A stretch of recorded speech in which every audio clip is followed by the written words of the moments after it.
Thank you, Jeremy.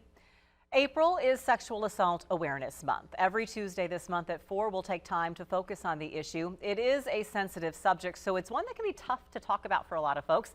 Michelle McCormick is Executive Director of the Kansas Coalition Against Sexual and Domestic Violence. She is here today. Welcome back, Michelle.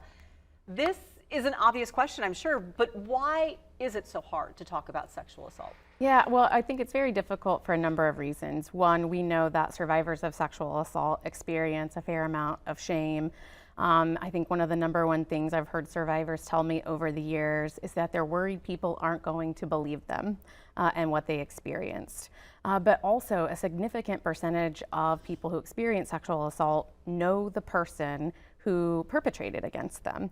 And so it becomes extremely nuanced and difficult because they're navigating those dynamics in that it often isn't a stranger who assaulted them, but somebody they're in relationship with, maybe they even care about. And so it becomes really challenging for folks who they may be disclosed to know how to respond to a complicated issue. Right, if you're on the flip side and either someone says something to you or you suspect and you're not sure if you should bring it up, how do you even broach the subject? Yeah, I think, usually my guidance is to let anyone who is a survivor come to you first so that they feel safe enough to make that disclosure.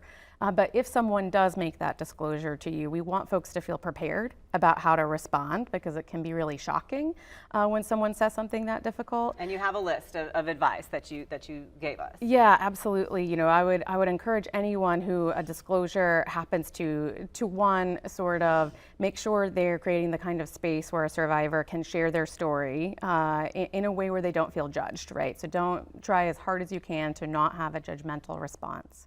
But also we want folks to really know that it's important to share with survivors that you believe them.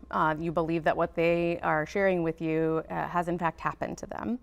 And then we want you to know how to encourage them to know what options are available for them. And so we really think it's important for folks to know how to refer to their local victim advocacy program, how to refer to medical services that may be appropriate, and make referrals to law enforcement if that's something the survivor wants to do. And that's why we talk about it now, so folks who are out there listening will know if this ever comes into their lives, to know that those resources are out there. If you are someone who has been sexually assaulted, and that's where the next list of advice comes in here, what do you want them to know? Yeah, it's certainly important for us, for folks to hear the message that it's not your fault, right? Because a lot of survivors will immediately question, what did I do wrong to cause this?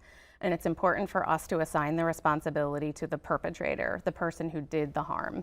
And so we want folks to hear that. Also to know what services are available in their local community, because every county in Kansas has an agency that provides them services. And so every county has something. Yeah, it might not be right in the county that they're located, but all counties have coverage by an agency who would be willing to respond to them.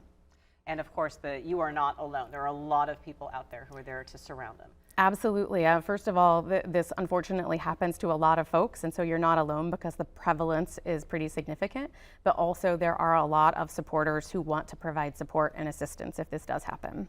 It's right when you talk about making sure people realize that they are not at fault, because there are a lot of times people hear about an incident and they start asking, well, where were you? Were you drinking? What were you wearing? And there are some very powerful displays and documentation on that very topic. Yeah, absolutely. I would encourage folks to check out one of our member programs in Hays, Kansas is running a display for Sexual Assault Awareness Month called What Were You Wearing? And I know that's an exhibit that's traveled around the state to demonstrate that it has nothing to do with someone's clothing, article of clothing, that folks were sexually assaulted wearing scrubs, wearing their pajamas, wearing jeans and a t-shirt. Right. And so that old sort of myth about were you wearing something provocative that caused this is simply that. It's a myth. And so we do try to challenge those understandings. Can you shout out some of the local organizations that we have? I know in Topeka, there's the YWCA Center for Safety and Empowerment. Emporia has SOS. What are some of the other organizations? Yeah, absolutely. There are 25 member programs across the state, but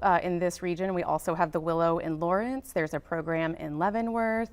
Certainly SOS in Emporia covers a pretty significant service area. There's also the Manhattan Crisis Center. And so you can go to our website, kcsdv.org, Which we to have right see there. all of the member programs. They're listed on a map, and so folks could easily find the services available in their area. And that very important phone number that we want to be sure we pass along to you every week when we have these conversations, there is a 24/7 crisis line, 1-888-END-ABUSE. If you or someone you know needs information, needs support, that is a number that you can go to. And of course, that number is also available on the Kansas Coalition Against Sexual and Domestic Violence website as well. Michelle, thank you once again. Fantastic information. We appreciate you being here. Thank you for having us. We'll see you next week. Yeah. Still ahead.